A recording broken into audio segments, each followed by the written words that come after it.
ఫలానా పురాతన గ్రంథంలో అలా ఉంది కాబట్టి నేను కూడా అలా ఆలోచించాలి. ఫలానా ప్రవక్త అలా బోధించాడు కాబట్టి నేను అలా జీవించాలి. ఫలానా ప్రవచనకారుడు అలా చెప్పాడు కాబట్టి నేను ఆ త్రోవలోనే నడవాలి.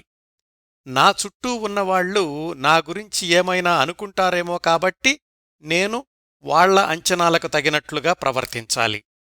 ఇన్ని చట్రాల్లో, ఇన్ని పరిమితుల్లో, ఇన్ని పరిధుల్లో మన ఆలోచనలు, మన వ్యక్తిత్వం వెరసి మన జీవితం, మనసు ఇరుక్కుపోతే మనం మనంగా ఎలా జీవిస్తాం? మనం మనంగా జీవించాలి అంటే ఇలాంటి కట్టుబాట్ల నుంచి, సిద్ధాంతాల నుంచి బయటపడాలి. అప్పుడే అసలు సిసలు మానసిక స్వేచ్ఛ లభిస్తుంది. సమాజం ఏమనుకుంటుందో అనే భయం సంకెళ్లను తెంచుకుంటేనే మనకి నిజమైన మానసిక స్వాతంత్ర్యం లభించినట్లు.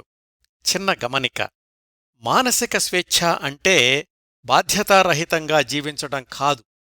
ఎటువంటి ఒత్తిడి, ఆకర్షణ లేదా ద్వేషం లేకుండా వాస్తవాలను ఉన్నది ఉన్నట్లుగా చూడగలగడం.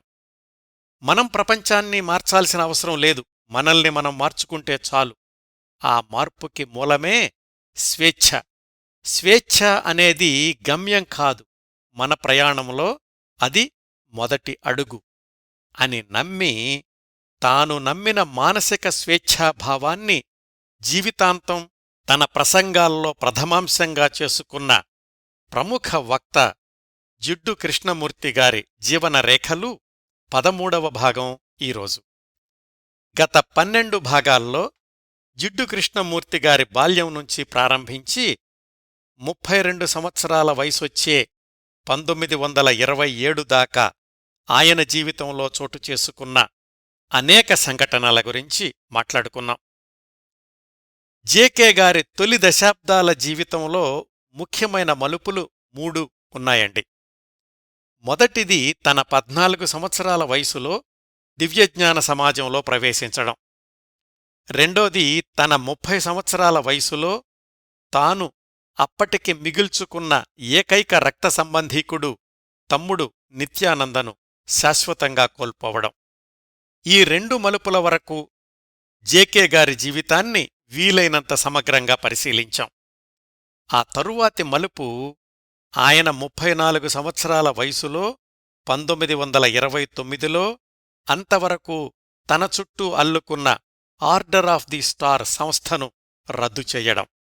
మన కథనం ప్రస్తుతానికి ఈ 3వ మలుపు వైపు కొనసాగుతోంది. క్రిందటి 12వ భాగం 1927 చివర్లో ఆగింది.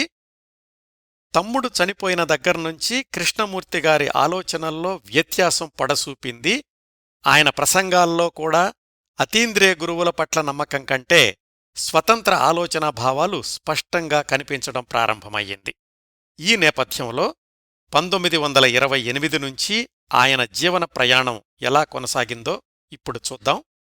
శ్రోతలకు ఒక గమనిక: అంతకుముందు సంవత్సరాల కంటే 1928 నుంచి కృష్ణమూర్తిగారి పర్యటనల సంఖ్య బాగా పెరిగింది. అమెరికా, యూరోప్, భారతదేశం వీటి మధ్య అనేకసార్లు పర్యటించారు, ప్రసంగించారు.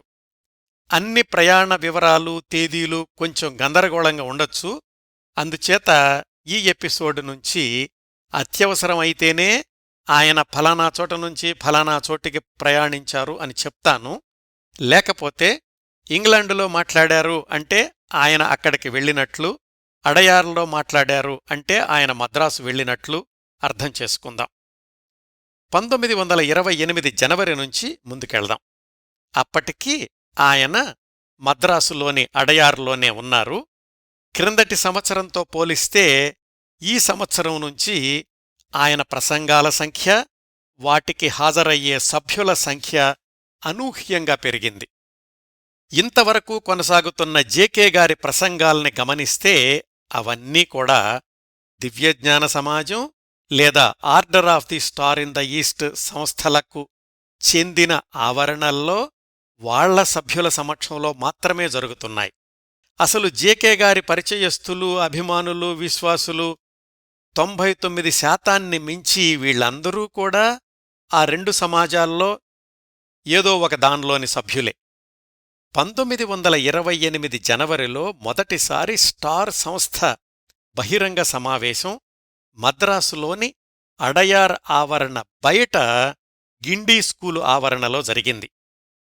ప్రధాన వక్త, పూర్తికాల వక్త జేకే గారు ఒక్కళ్లే. 2-3 రోజులు జరిగిన ఆ సమావేశాల్లో రోజు ఉదయం, సాయంత్రం ప్రసంగించడమే కాకుండా ప్రేక్షకులు అడిగిన ప్రశ్నలకు రోజూ 2 గంటలపాటు ఓపికగా సమాధానాలిచ్చారు జేకే. దాదాపు 1000 మంది హాజరైన ఈ సభకు 2 ప్రత్యేకతలున్నాయండి.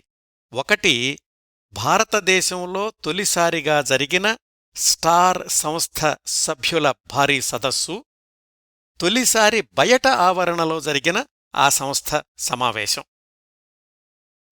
దీని తర్వాత భారతదేశమంతా పర్యటించి దాదాపు 3000 మంది సమక్షంలో ప్రసంగించారు జేకే. వాళ్లందరూ కూడా మళ్లీ స్టార్ సంస్థ లేదా దివ్యజ్ఞాన సమాజ సభ్యులే.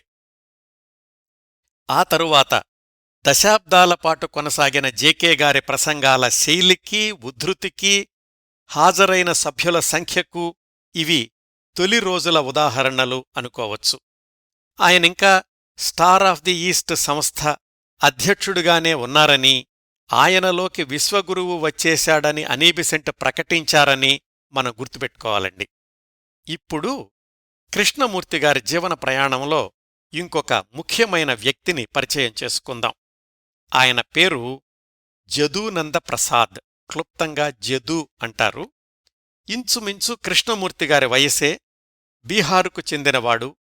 చిన్నప్పుడే దివ్యజ్ఞాన సమాజంలో సభ్యుడై బెనారస్లోని సెంట్రల్ హిందూ కాలేజీలో చదువుకున్నాడు. జేకే దివ్యజ్ఞాన సమాజంలో ప్రవేశించిన తొలి రోజుల్లో మొదటిసారి బెనారస్ వెళ్లిన దగ్గర్నుంచి ఈ జదూనంద ప్రసాద్ తోటి పరిచయం ఉంది. లండన్లో కేంబ్రిడ్జిలో చదువుకుని దివ్యజ్ఞాన సమాజ కార్యక్రమాల్లోనే కొనసాగాడు. జేకేని తరచూ కలుసుకుంటూ ఉండేవాడు. రోజిలిండ్ రాజగోపాల్ వాళ్ళిద్దరి వివాహానికి రిజిస్ట్రార్ ఆఫీసులో సాక్షి సంతకం చేసింది కూడా ఈ జదూనంద ప్రసాదే. ప్రవర్తనాశైలి విషయంలో జేకే తమ్ముడు నిత్యాకి చాలా దగ్గరగా అనిపించేవాడు జదూ. అందుకే ఆయనంటే, ముఖ్యంగా నిత్య చనిపోయాక జేకేకి మరింత అనుబంధం పెరిగింది. ప్రస్తుతం మనం మాట్లాడుకుంటున్న 1928 తొలి రోజులకు భారతదేశంలోనూ యూరోప్లోనూ జరిగిన జేకే పర్యటనల్లో ఆయనకు నీడలా అనుసరించిన ఆత్మీయుడు ఈ జదూనంద ప్రసాద్. అతడితో కలిసి పర్యటించడమంటే జేకే కూడా చాలా సౌకర్యవంతంగా భావించేవాడు. అయితే దురదృష్టవశాత్తు నిత్యాలాగానే జదూ కూడా చాలా చిన్న వయసులో మరొక 3 ఏళ్లల్లో హఠాత్తుగా మరణించడం జేకే జీవితంలో మరొక విషాదఘట్టం. దాని గురించి టైం లైన్లో తెలుసుకుందాం. ప్రస్తుతానికి ఈ జదూ పేరు గుర్తుపెట్టుకోండి.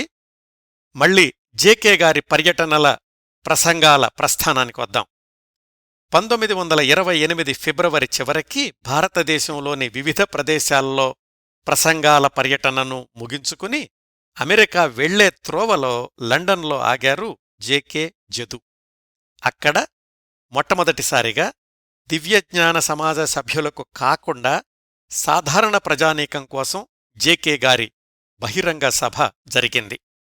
మార్చి 31న లండన్లోని ఫ్రెండ్స్ మీటింగ్ హౌస్ అనే ఆడిటోరియంలో. అప్పటికీ మామూలు ప్రజానీకం ఎప్పుడూ జేకే గారి ప్రసంగాల్ని వినలేదు. కాకపోతే ఆయన గురించిన వార్తలు పత్రికల్లో చదివి తెలుసుకుంటూ ఉండేవాళ్లు. ఆ ఆకర్షణతో జేకే గారి తొలి బయట ప్రజానీకానికైన బహిరంగ సభకు వేలాది మంది తరలివచ్చారట. చివర్లో కొన్ని 100 మంది హాల్లో కూడా ప్రవేశించడానికి అవకాశం లేక వెనక్కి తిరిగి వెళ్ళిపోయారు. ఇక్కడ ఒక విషయం గమనించాలండి. 1928 అంటే భారతదేశానికి ఇంకా స్వాతంత్ర్యం రాలేదు. స్వాతంత్రోద్యమం వేగం పుంజుకుంటోంది. ఆ రోజుల్లో సహజంగానే భారతీయులు అంటే ఆంగ్లేయులకు చిన్నచూపు ఉండేది. అలాంటి రోజుల్లో ఒక 33 సంవత్సరాల యువకుడు ఎలాంటి డిగ్రీలు అదనపు అర్హతలు లేకపోయినా వేలాది మంది ఆంగ్లేయుల్ని ఆకర్షించడం అంటే సాధారణమైన విషయం కాదండి. ఈ అనిర్వచనీయ ఆకర్షణే జీవితాంతం కొనసాగించారు జిడ్డు కృష్ణమూర్తిగారు. ఈ లండన్ సభ తర్వాత ఆయన ఓహైలోని తన ఆర్యవిహార కుటీరానికి వెళ్ళిపోయారు, జదూతో కూడా కలిసి. అక్కడ 1928 మే 15న లాస్ ఏంజల్స్లోని హాలీవుడ్ బౌల్ యాంఫీ థియేటర్లో జేకే గారి బహిరంగ సభ జరిగింది. ఇందులో కూడా అందరికీ ప్రవేశం కల్పించారు. హాలీవుడ్ నడిబొడ్డున ఉన్న ఆ థియేటర్ సామర్థ్యం 17,500 అయితే జేకే గారి సభకు 16,000 మంది హాజరయ్యారు. అందరి సమక్షంలో జేకే గారు ప్రసంగించిన అంశం స్వేచ్ఛ ద్వారా సంతోషం, హ్యాపీనెస్ త్రూ లిబర్టీ. ఇది కూడా ఒక రికార్డండి. దీని తరువాతి నెలలో 1928 జూన్లో మరొక రికార్డు సృష్టించిన సమావేశం జరిగింది. జేకే నివసించే ఓహై ఆవరణలో మొట్టమొదటిసారి స్టార్ సంస్థ సభ్యుల సమావేశాలు జరిగాయి. 1000 మంది హాజరైన ఈ సభల్ని ఆర్యవిహారాకి దగ్గర్లోనే అనీబిసెంట్ హ్యాపీ వ్యాలీ స్కూలు కోసం కొనుగోలు చేసిన 700 ఎకరాల స్థలంలో నిర్వహించారు. దీని తర్వాత మరొక రికార్డు సమావేశం 1928 జూన్ 23న ప్యారిస్లోని అతిపెద్ద ఆడిటోరియం శాలే ప్లాయల్, ప్యారిస్ నగరం నడిబొడ్డున ఉన్న ఈ ఆడిటోరియం కెపాసిటీ 2000 అయితే మొత్తం ఆడిటోరియం నిండిపోయింది ఆ రోజు. ఆ తరువాత 4 రోజులకు ఈఫిల్ టవర్ రేడియో స్టేషన్లో ఫ్రెంచ్ భాషలో 15 నిమిషాలు మాట్లాడారు జేకే, ఆనందం కోసం అన్వేషణ అనే అంశం మీద. ఆ రేడియో ప్రసంగాన్ని 20 లక్షల మంది శ్రోతలు విని ఉంటారు అని ఒక అంచనా. అంటే 1928 జనవరి నుంచి జూన్ వరకు కొనసాగిన సభల్లో జేకే ప్రసంగాన్ని ప్రత్యక్షంగా విన్న ప్రేక్షకుల సంఖ్య దాదాపుగా 25,000 పైగానే అన్నమాట. ఏమాత్రం ముందు సంసిద్ధత లేకుండా అంతమందిని ఆకర్షించడంలో మాట్లాడ్డాన్ని ఒక కళగా మలచుకున్నారు జేకే ఆ తొలి రోజుల నుంచి. ఇంత ప్రజాదరణ ఆ రోజుల్లోని ఏ ఇతర తత్వవేత్తలకు ఉన్న ఆదరణకు తీసిపోదు అనుకుంటాను. అయితే ఇతర తత్వవేత్తల్లాగా అప్పటికీ ఆయన పుస్తకాలేమి రాయలేదు, వేలాది మంది సమక్షంలో కేవలం మాట్లాడ్డం అంతే.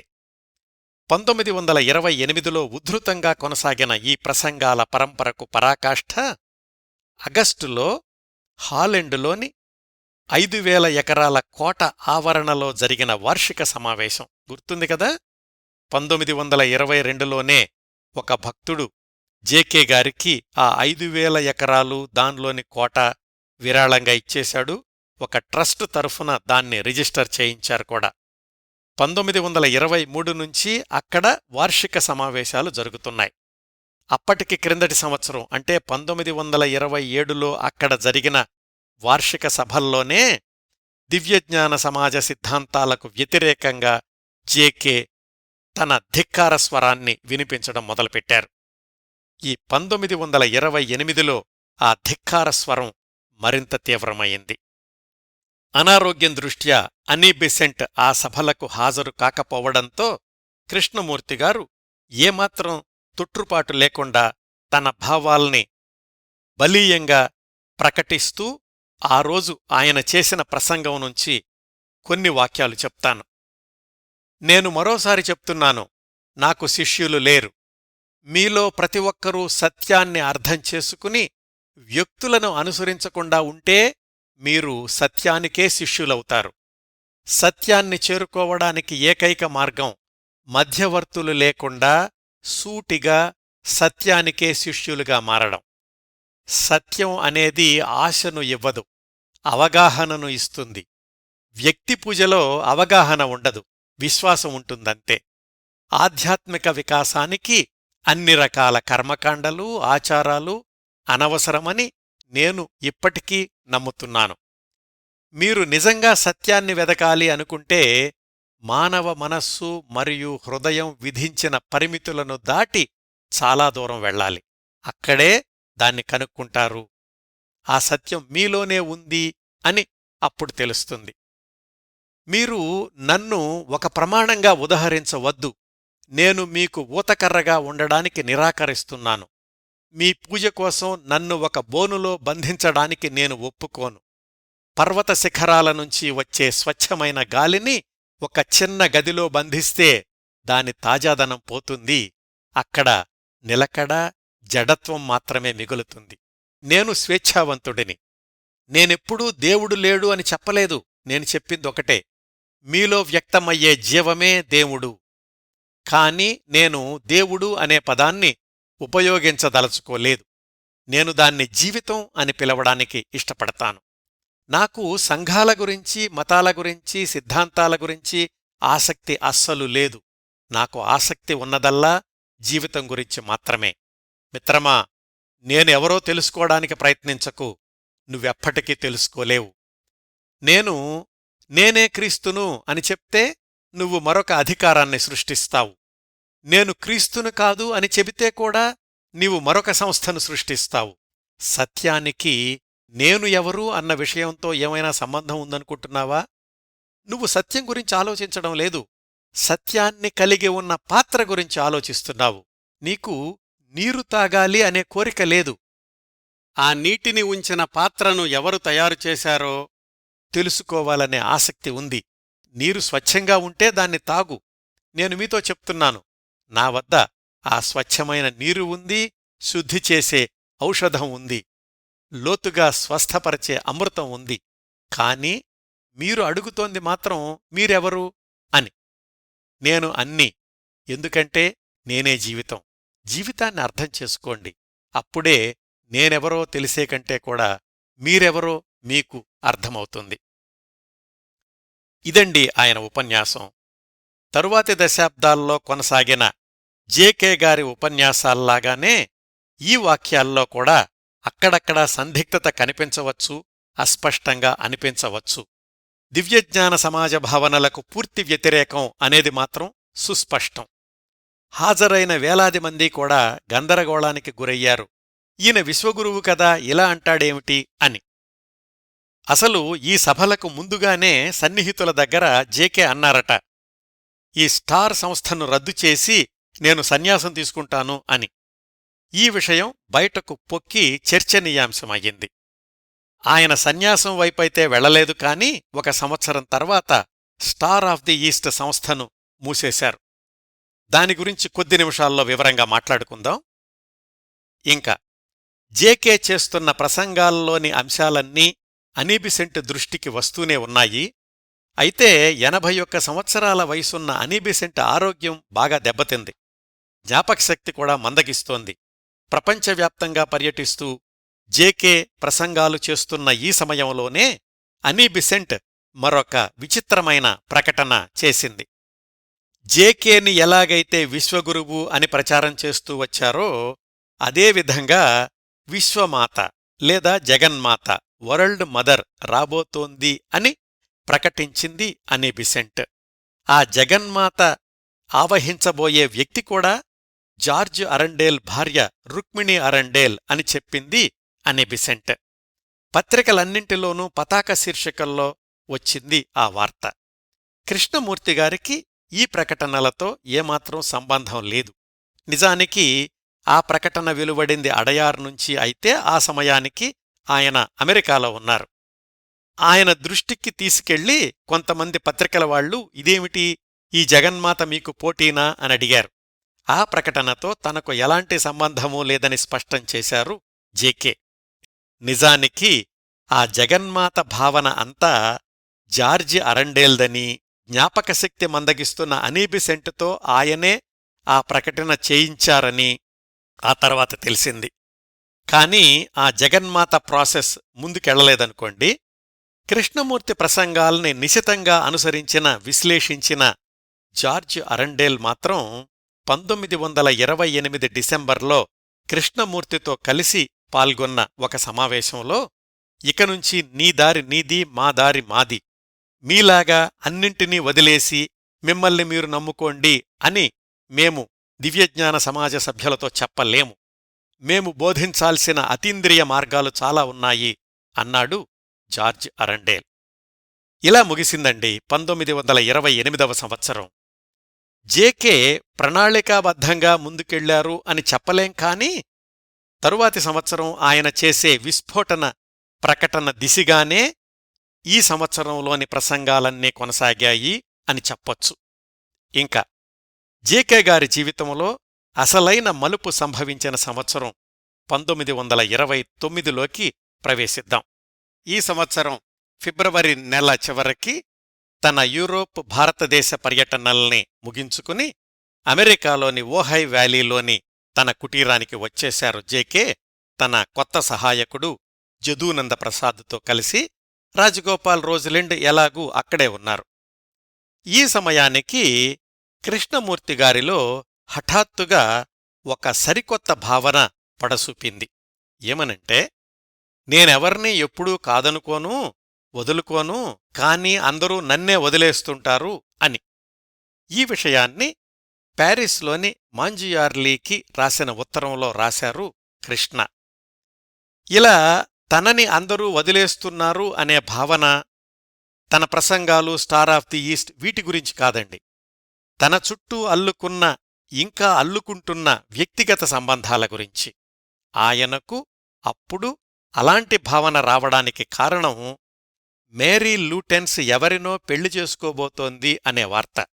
అదేమిటి, తనకంటే 15 సంవత్సరాలు చిన్నదైన, తను మాతృమూర్తిగా ప్రేమించే ఎమిలీ లూటెన్స్ కుమార్తె పెళ్లి చేసుకుంటుంటే కృష్ణమూర్తిగారికి తననందరూ వదిలేస్తున్నారు అన్న భావన కలగడం ఎందుకు తెలుసుకుందాం. అప్పటికి అంటే 1929కి 10-15 సంవత్సరాల క్రిందటి నుంచే ఎమిలీ లూటెన్స్ కృష్ణ, నిత్యాలను సొంత పిల్లల్లాగా చూసుకుంటోంది. కృష్ణ సాన్నిధ్యం ఎమిలీకి ఎంతో ఆనందాన్ని ఇస్తూ ఉండేది. తన పిల్లలు మేరీ, బెట్టీలను తీసుకుని కృష్ణ మజిలీ చేసిన ప్రతిచోటకి వెళ్తూ ఉండేది ఎమిలీ లూటెన్స్. అందువల్ల మేరీ ఊహ తెలిసిన దగ్గర్నుంచి కృష్ణాని చూస్తూ పెరిగింది.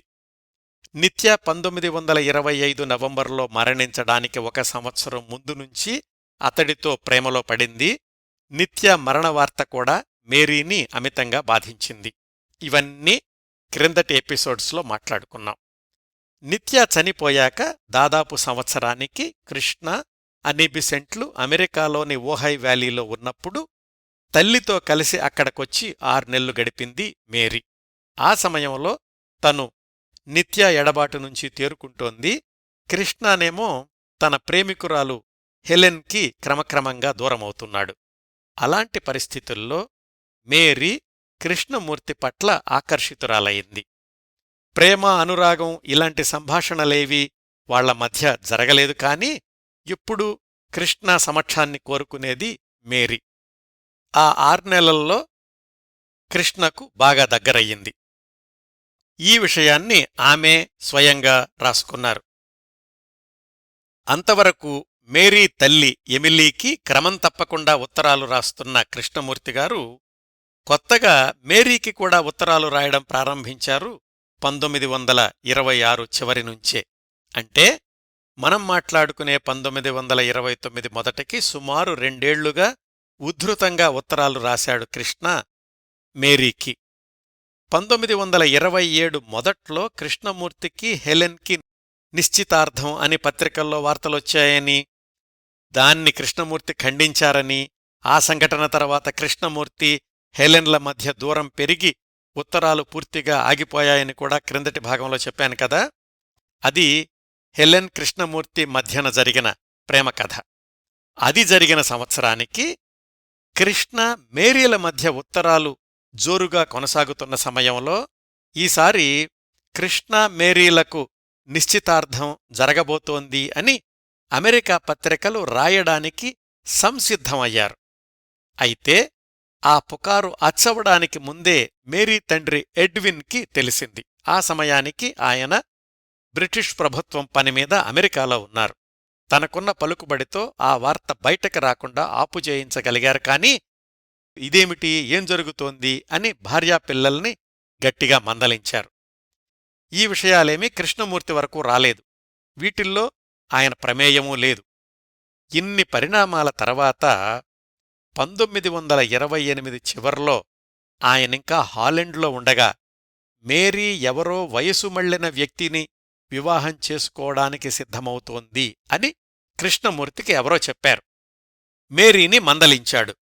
వైవాహిక జీవితం కంటే ఆధ్యాత్మిక జీవితం ఉన్నతమైంది, అయినా వయసు మళ్లిన వ్యక్తిని వివాహమాడాలని ఎలా అనుకుంటున్నావు అని. అవన్నీ పుకార్లేనని, తనకు అలాంటి ఆలోచనలేమీ లేవని కృష్ణకు నచ్చజెప్పింది మేరీ.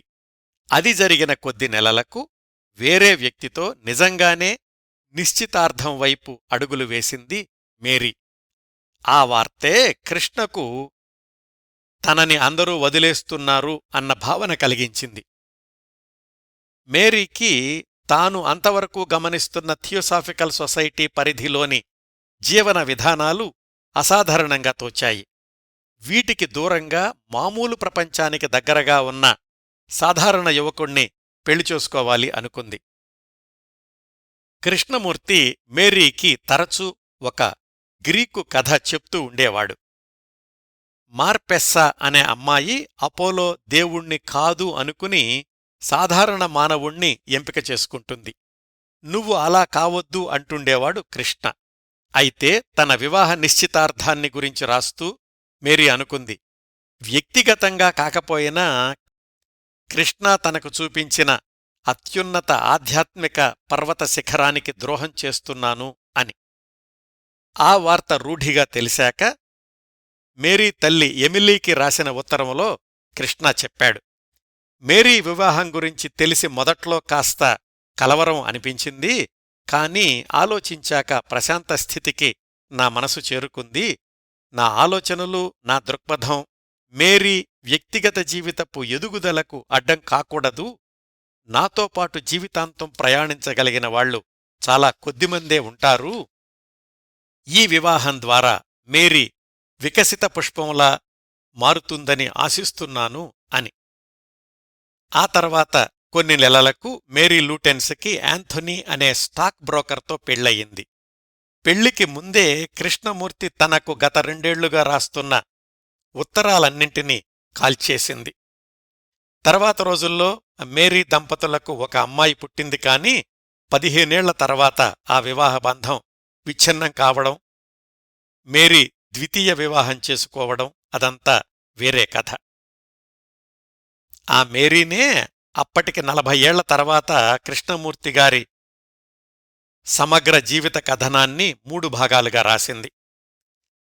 అయితే అంతవరకు జరిగిన కృష్ణమూర్తిగారి జీవితాన్ని, తరువాతి దశాబ్దాల ఆయన జీవితాన్ని విశ్లేషిస్తే ఆయన ఆ క్షణంలో అనుకున్నట్లు అందరూ తనని వదిలివెయ్యలేదు. కొంతమంది జీవితాంతం ఆయనతో కలిసి నడిచారు, కొంతమంది మధ్యలో ఆగిపోవడం మరి సహజంగా జరిగేదే కదా. మరికొంతమంది విడిపోయి మళ్లీ కొన్నాళ్ల తర్వాత ఆయన్ను కలుసుకుని కొనసాగారు. కొంతమంది ఆయన తమకు మాత్రమే సన్నిహితులుగా ఉండాలి అనుకున్నారు. అది కుదరనప్పుడు ఆయనకు వ్యతిరేకంగా పుకార్లు లేవతీశారు. ఏదేమైనా కృష్ణమూర్తిగారి జీవితం నిత్య నూతన ప్రవాహంలాగా కొనసాగింది. ఆ ప్రవాహంలోకి వచ్చి చేరే అభిమానుల, అనుచరుల సంఖ్య పెరుగుతూనే వచ్చింది జీవితాంతం. వీటి వివరాలన్నీ కథాక్రమం ప్రకారం తెలుసుకుందాం. మళ్ళీ 1929 మొదటికి అమెరికా చేరుకున్న కృష్ణమూర్తిగారి విషయానికొస్తే, అమెరికా చేరుకున్న కొద్ది వారాలకే ప్రతి చిన్న విషయానికి అలసిపోవడం, బరువు కోల్పోవడం, ఎడతెగని దగ్గు మొదలయ్యాయి జేకే గారికి. నిత్యాకి వైద్యం చేసిన డాక్టర్ స్ట్రాంగ్ కాకుండా హాలీవుడ్లో ఒక కొత్త డాక్టర్, దివ్యజ్ఞాన సమాజ సభ్యుడే డాక్టర్ మోరిస్ అనే అతణ్ణి సంప్రదించాడు. కృష్ణ ఎడమ ఊపిరితిత్తి చాలా బలహీనంగా ఉందని నిర్ధారించిన డాక్టర్ మోరిస్, ఇంకా నిర్లక్ష్యం చేస్తే అది క్షయవ్యాధికి దారితీసే ప్రమాదముంది, మీ కార్యక్రమాలన్నింటినీ రద్దు చేసుకోండి, మీకు విశ్రాంతి అత్యవసరం అని చెప్పాడు. ఆయన మాట ప్రకారం తనకి దగ్గర్లోని శాన్ బెర్నార్డినోలోని పర్వత ప్రాంతంలో 2-3 వారాలు విశ్రాంతి తీసుకున్నారు కృష్ణమూర్తిగారు.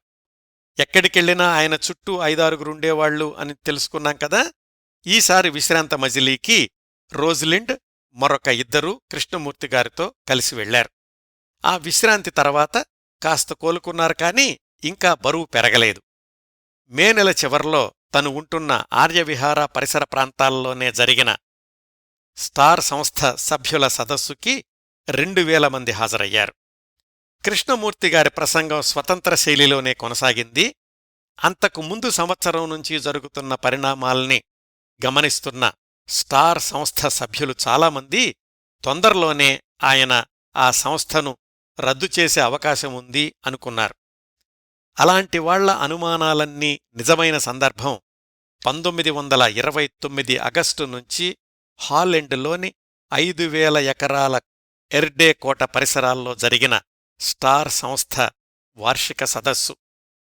1923 నుంచి ప్రతి ఏడాది జులై ఆగస్టు నెలల్లో ఆ కోట పరిసరాల్లో స్టార్ సంస్థ సదస్సులు కృష్ణమూర్తిగారి ఆధ్వర్యంలో క్రమం తప్పకుండా జరుగుతున్నాయి అని గత భాగాల్లో తెలుసుకుంటూ వస్తున్నాం.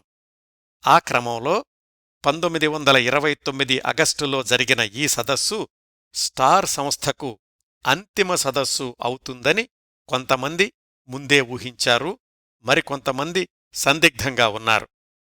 జార్జ్ అరండేల్ లెడ్ బీటర్లు కృష్ణమూర్తిగారి వ్యవహార శైలి, ప్రసంగ ధోరణులతో విసిగిపోయి తీవ్ర వ్యతిరేకతతో ఉన్నారు. అనీ బెసెంట్ మాత్రం కృష్ణ ఏది చేసినా సమ్మతమే అనే ధోరణిలో ఆరోగ్యం సరిగా సహకరించని స్థితిలో ఉన్నారు. ఈ నేపథ్యంలో 18 సంవత్సరాలుగా ఎదుగుతూ వచ్చిన సుమారు 45,000 మంది సభ్యులున్న స్టార్ సంస్థను తన 18 నిమిషాల ప్రసంగంతో జిడ్డు కృష్ణమూర్తిగారు షరతుల్లేకుండా రద్దు చేసిన రోజు 1929 ఆగస్టు 3. కృష్ణమూర్తి అనే 15 సంవత్సరాల కుర్రవాడు భవిష్యత్తులో విశ్వగురువు అవుతాడు అని 1911లో ప్రత్యేకంగా ప్రారంభమైన సంస్థ order of the star in the east OSE 1927లో విశ్వగురువు కృష్ణమూర్తిగారిలోకి పరిపూర్ణంగా ప్రవేశించాడు అని అన్నీ బెసెంట్ పత్రికాముఖంగా ప్రకటించాక ఆ సంస్థ పేరును కుదించి ఆర్డర్ ఆఫ్ ది స్టార్గా మార్చారు. ఇప్పుడు జేకే గారు రద్దు చేసింది ఈ ఆర్డర్ ఆఫ్ ది స్టార్ సంస్థను. 20 సంవత్సరాలుగా ఆయనే విశ్వగురువు అని నమ్ముకున్న ఎనీ బెసెంట్ ఎదురుగా కూర్చుని ఉండగా 3,000 మంది స్టార్ సంస్థ సభ్యుల సమక్షంలో మరికొన్ని వేల మంది రేడియోలో వింటూ ఉండగా ఏమాత్రం ఆవేశపడకుండా, పెద్ద పెద్ద నినాదాలు లేకుండా ఆ రోజు ఆయన చేసిన ప్రసంగం పూర్తి పాఠం ఇంటర్నెట్లో లభ్యమవుతోంది. మీరు చదవచ్చు. దానిలోని కొన్ని ముఖ్యమైన అంశాలు తెలుసుకుందాం. జేకే గారి మాటల్లోనే చెప్పుకోవాలంటే, ఈ ఉదయం ఆర్డర్ ఆఫ్ ది స్టార్ రద్దు గురించి మాట్లాడుకోబోతున్నాం. చాలామంది దీనికి సంతోషిస్తారు, మరికొంతమంది బాధపడతారు. నిజానికి ఆ రెండింటికీ అతీతమైన చర్యే ఆర్డర్ ఆఫ్ ది స్టార్ సంస్థ రద్దు అనేది. Truth is a pathless land. సత్యం పరిమితులు లేనిది, నిబంధనలకు లొంగనిది. మీరు మతం ద్వారానో ఒక సంస్థ ద్వారానో సత్యాన్ని కనుగొనలేరు, సమీపించలేరు. ఇది నా దృక్కోణం. బేషరతుగా దీన్ని నేను అంగీకరిస్తున్నాను. ప్రజలను ఒక నిర్దిష్ట మార్గంలో నడవమని చెప్పే సంస్థలు అవసరం లేదు. నమ్మకం అనేది పూర్తిగా వ్యక్తిగత విషయం. సత్యం కోసం సంస్థలను ఏర్పాటు చేస్తే అది మతంగానో ఒక శాఖగానో మారి మీమీద రుద్దబడుతుంది. సత్యాన్ని వెతుక్కుంటూ మనిషి వెళ్లాలే తప్ప పర్వత శిఖరాన్ని లోయలోకి తీసుకురాలేనట్లు సత్యం మన కాళ్ల దగ్గరకు రాదు. ఈ కారణాల వల్లనే ఆర్డర్ ఆఫ్ ది స్టార్ సంస్థ అధిపతిగా దీన్ని రద్దు చేసే బాధ్యత కూడా నేనే తీసుకుంటున్నాను. నాకు శిష్యులు అనుచరులు వద్దు. అయినా ఒకటి గుర్తుపెట్టుకోండి, మీరు ఒకరిని అనుసరించడం మొదలుపెట్టారంటే సత్యాన్వేషణ వదిలేసినట్లే. మనుషులను అన్ని పంజరాలనుంచి, భయాలనుంచి, మతం, మరణం, జీవితం అనే భయాలనుంచి బేషరతుగా విముక్తులను చేయడమే నా ఏకైక లక్ష్యం. 18 సంవత్సరాలుగా వరల్డ్ టీచర్ రాక కోసం ఎదురుచూస్తున్న వాళ్లు చేస్తున్న పొరపాటు ఇదే. ఆధ్యాత్మికత కోసం, తమ సంతోషం కోసం ఇంకొకరిపైన ఆధారపడుతూ వచ్చారన్నమాట. తర్వాత ఏం చేస్తారు, ఎలా జీవిస్తారు, మీకు అనుచరులు ఉండరు కదా, మీ మాట ఎవరూ వినరు కదా అని కొంతమంది సంశయం. సత్యాన్ని అర్థం చేసుకున్నవాళ్లు 5గురున్నా చాలు నాకు అనేది నా అభిప్రాయం. ఈ సంస్థలో ఎంతమంది సభ్యులున్నారు అనేది నాకు సంబంధం లేని విషయం. కనీసం ఒక వ్యక్తి స్వేచ్ఛ పొందినా చాలు. ఈ సంస్థ రద్దు అనేది క్షణికావేశంలో తీసుకున్న నిర్ణయం కాదు. 2 ఏళ్లపాటు ఎంతో ఓపికగా జాగ్రత్తగా ఆలోచించి నేను స్వయంగా తీసుకున్న నిర్ణయం ఇది. ఇకనుంచి మనుషులను స్వేచ్ఛాజీవులను చేయడమే నా బాధ్యత. ఇలా సాగింది ఆ చారిత్రాత్మకమైన జేకే గారి ఉపన్యాసం. ఇందులో మనం జాగ్రత్తగా గమనించాల్సింది, తాను విశ్వగురువును కాదని, అంతవరకు తనకు ఎదురైన అతీంద్రియ అనుభవాలు అబద్ధమని కుండబద్దలు కొట్టినట్లు చెప్పలేదు. కొత్త అభిప్రాయాల్ని చెప్పారు, సంస్థను రద్దు చేశారే తప్ప అంతవరకు జరిగిన సంఘటనల గురించి అవుననలేదు, కాదనలేదు, అసలు వాటి జోలికి వెళ్లలేదు. అయితే ఒక్కసారి ఆనాటి 34 సంవత్సరాల యువకుడి దృష్టితో చూస్తే ఇది అత్యంత సాహసోపేతమైన చర్య. 20 సంవత్సరాలుగా తననే నమ్ముకున్న అనీ బెసెంట్ ఎదురుగా ఉంది. తననే నమ్ముకున్న వేలాది మంది పాల్గొన్న సభ అది. ఇంకా వేలాది మంది వింటున్నారు, తనకోసం ఎదురుచూస్తున్నారు. అంత విశ్వాస శిఖరాన్ని కాలదన్నడానికి 34 ఏళ్ల కుర్రాడికి మామూలు ధైర్యం సరిపోదండి. అన్నింటినీ మించిన దృఢమైన మానసిక నిర్ణయం, దేనికైనా సిద్ధపడే, దేనినైనా త్యజించగలిగే తెగువ ముఖ్యం. వీటన్నింటినీ ఎన్ని సంవత్సరాలుగా పోగుచేసుకున్నారో కాని ఆ క్షణం నుంచి జీవితాంతం అదే జీవనశైలిని కొనసాగించారు జేకే. ఆయన అలా ప్రకటించిన క్షణంలో తరువాత తన పరిస్థితి ఏమిటి, ఎంతమంది తనతో వస్తారు, ఇంతకాలం అండగా ఉన్న దివ్యజ్ఞాన సమాజపు గొడుగు ఎగిరిపోయాక తను ఏమవుతాడు, ఇలాంటివన్నీ ఆలోచించి ఉంటే ఆయన ప్రచారం చేద్దామనుకున్న భావాలకు పూర్తి విభిన్నంగా ఉండేది. ఇలాంటి వాటిని ఆలోచనల్లోకి రానివ్వని మానసిక దృఢత్వమే జేకే తోటి ఆ నిర్ణయం తీసుకునేలాగా చేసింది. అయితే కేవలం ఆయన ఆర్డర్ ఆఫ్ ది స్టార్ సంస్థను రద్దు చేస్తున్నాను అంటే ఆ క్షణంతో అన్నీ ఆగిపోవు కదా. ఆ సంస్థ తరఫున ఉన్న ట్రస్టులు, వాటి పేరుమీద ఉన్న ఆస్తులు, తన దివ్యజ్ఞాన సమాజ సభ్యత్వం, ఆ సంస్థ వల్ల తన చుట్టూ అల్లుకున్న ఎమిలీ, రాజగోపాల్, రోజలిండ్, జదూప్రసాద్ లాంటి మిత్రబృందం సంగతి ఏమిటి, అసలు తనను దివ్యజ్ఞాన సమాజంలోకి తీసుకెళ్లిన లెడ్ బీటర్, అనీ బెసెంట్లకు సమాధానం చెప్పుకోవాలా, వాళ్లతో ఎలాంటి సంబంధం కొనసాగించాలి, లేదా తెగదెంపులు చేసుకోవాలి? ఈ కోణంలో 1929లో మిగిలిన నెలల్లో జరిగిన సంఘటనల గురించి క్లుప్తంగా తెలుసుకుందాం. ఆగస్టులో ఈ దిగ్భ్రాంతికరమైన ప్రసంగ సంఘటన జరిగాక అక్టోబర్లో అనీ బెసెంట్తో కలిసి భారతదేశానికి వెళ్లాడు జేకే. ఆయన రద్దు చేసింది స్టార్ సంస్థనే, కాని దివ్యజ్ఞాన సమాజ సభలు, వార్షిక సమావేశాలు యథాతథంగా జరుగుతాయి కదా. ఆ సంస్థకు ఆయన ఇంకా రాజీనామా చేయలేదు కాబట్టి అనీ బెసెంట్తో కలిసి వారణాసిలో జరిగిన దివ్యజ్ఞాన సభల్లో పాల్గొన్నాడు. అట్లాగే అడయార్లో జరిగిన సభల్లో కూడా పాల్గొన్నారు. ఆ సభల కోసం ఆస్ట్రేలియా నుంచి వచ్చిన లెడ్ బీటర్ మాత్రం జేకేతో మాట్లాడలేదు. లార్డ్ మైత్రేయ రావడంలో ఏదో పొరపాటు జరిగింది అని తన సన్నిహితుల దగ్గర వ్యాఖ్యానించాడు లెడ్ బీటర్.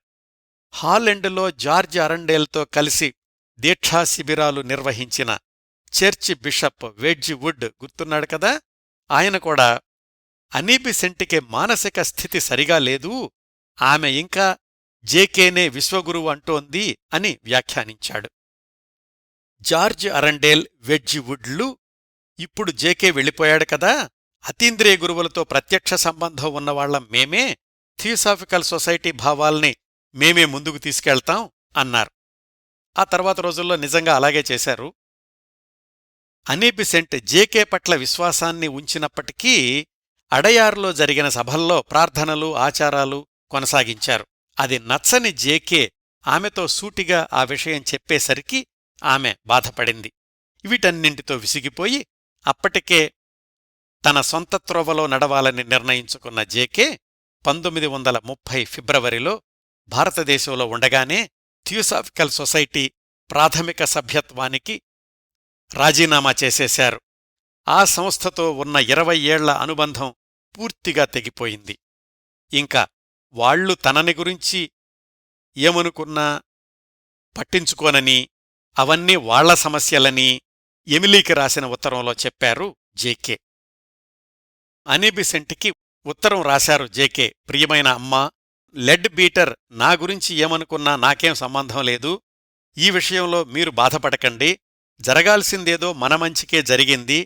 నా భవిష్యత్ మార్గం గురించి నాకు స్పష్టమైన అవగాహన ఉంది. మీ ఆరోగ్యం మాత్రం జాగ్రత్తగా చూసుకోండి అని. ఇంకా స్టార్ సంస్థకు అనుబంధంగా ఉన్న ట్రస్టులు అన్నింటినుంచి రాజీనామా చేసేశారు ఆయన. తన స్టార్ సంస్థ తరఫున హాలెండ్లోని 5,000 ఎకరాల కోటని తిరిగి ఆ దాత ఫిలిప్కి ఇచ్చేశారు. ఆయన ఎంత బతిమాలినా వినలేదు. చివరికి ఒక 400 ఎకరాలు మాత్రం తన భవిష్యత్తు కార్యక్రమాల కోసం ఉంచుకున్నారు.